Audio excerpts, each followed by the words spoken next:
Girmo che cosa dice in questo filmato che è stato a Roma l'altro giorno. Ascoltate.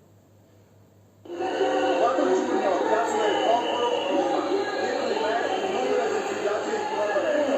Il governo ha completamente dimenticato la nostra categoria. 120 miliardi di fatturato sono qui davanti a noi e il governo l'ha fatto assolutamente niente. Classificazione semplificata, soldi a fondo sono dimenticati.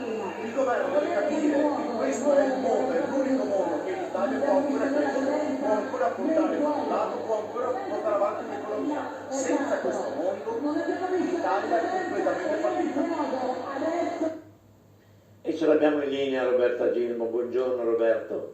Buongiorno Vito Monaco e buongiorno ai telespettatori. È che noi abbiamo fatto vedere una chicca, insomma, no? Quello che è accaduto l'altro giorno. Qual è la situazione di oggi? Beh, la situazione è drammatica e comunque quella chicca l'hanno vista soltanto i social, perché le televisioni praticamente, tranne anche voi adesso, di quella manifestazione con circa 1000 agenti di viaggio in piazza praticamente non ne ha parlato, e questo è gravissimo. La situazione è drammatica e il governo ha un ministro del turismo, Franceschini, che usa la parola dall'italiano. Quando dico ignorante vuol dire che ignora. È effettivamente un ignorante, non capisce assolutamente quelle che sono le caratteristiche del mondo del turismo e tutto quello che ne sta attorno. Il mondo del turismo, non parlo solo dei agenzie di viaggi che rappresento, muove molti miliardi, siamo circa a 120 miliardi di euro e quindi stiamo parlando del 13% del PIL nazionale. Che il governo non sta facendo assolutamente nulla.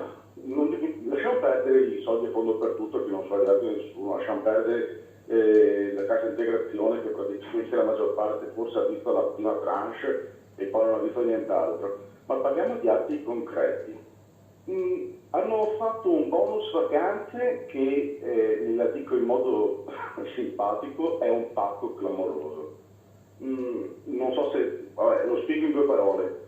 Il bonus vacanze in buona sostanza sarebbe un buono da 500 euro che le famiglie con almeno 4 persone, se hanno un ISEE inferiore ai 40.000 euro, possono beneficiare di questo bonus, quindi di sconto vacanze. Allora, i problemi sono 2. Il primo problema è che le famiglie con un ISEE inferiore, con minimo 4 persone, con un ISEE inferiore sotto i 40.000 euro, sono persone che di base già di per sé non fanno molte vacanze, per cui non è certo con la movimentazione di una tipologia di clientela di questo tipo che si va a ridare uno slancio al mondo del turismo. Ma loro hanno fatto un'operazione puramente matematica, hanno detto le famiglie con un ISEE inferiore ai 40.000 euro in Italia sono X milioni, moltiplichiamo per 500 euro, abbiamo detto che hanno dato 4 miliardi al mondo del turismo. Ma non è vero, perché non verranno utilizzati, tra l'altro sono un credito d'imposta che deve essere anticipato dalle agenzie di viaggi. Tenete presente che un'agenzia di viaggi che negli ultimi 4 mesi ha fatto fatturato zero, non è che abbia moltissime dinamicità economiche per poter fare grandi anticipi. Quindi è una presa per il fondelli, per i fondelli, esatto, per i fondelli.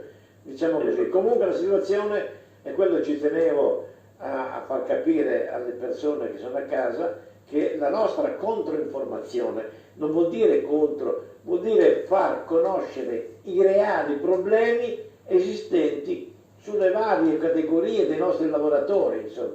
Quindi c'è un disastro dal punto di vista proprio vacanziero, e anche dei blog, come venite chiamati voi, info vacanze, il nostro gruppo. È il vostro gruppo.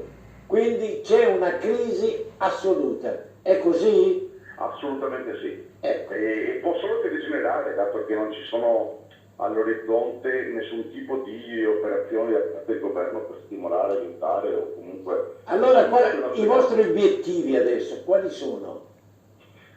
Allora, ve lo dico in Veneto, Baretta fra casa e scarpe grosse. Vabbè, ma spieghiamo per gli italiani. Esatto, per gli italiani il concetto è sempre quello, bisogna cavarsi... Baretta fra casa significa berretto, quindi insaccato, diciamo, no? Sì, dai, è un modo di dire per dire che dobbiamo stare lì a lavorare e non guardare al resto dei problemi, che è una... vabbè, ma se non c'è possibilità di lavoro, come fate a dirlo?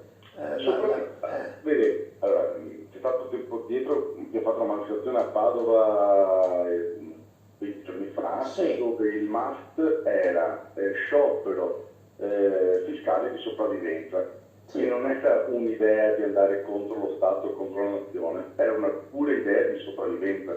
Quando a settembre, che verrà veramente fuori il grosso problema, quando a settembre ci troveremo di fronte come imprenditori, parlo del mondo turismo, ma penso potrei dire per tutti i mondi, ci troveremo di fronte alla scelta di dover mangiare, pagare gli stipendi, pagare gli affitti o pagare le tasse, personalmente la quarta opzione io la scarto. Va bene Roberto, auguri, in bocca al lupo, era una notizia che dovevamo dare, far conoscere e l'abbiamo fatto proprio. Grazie Vito, come sempre. Grazie Roberto, buona giornata. Grazie.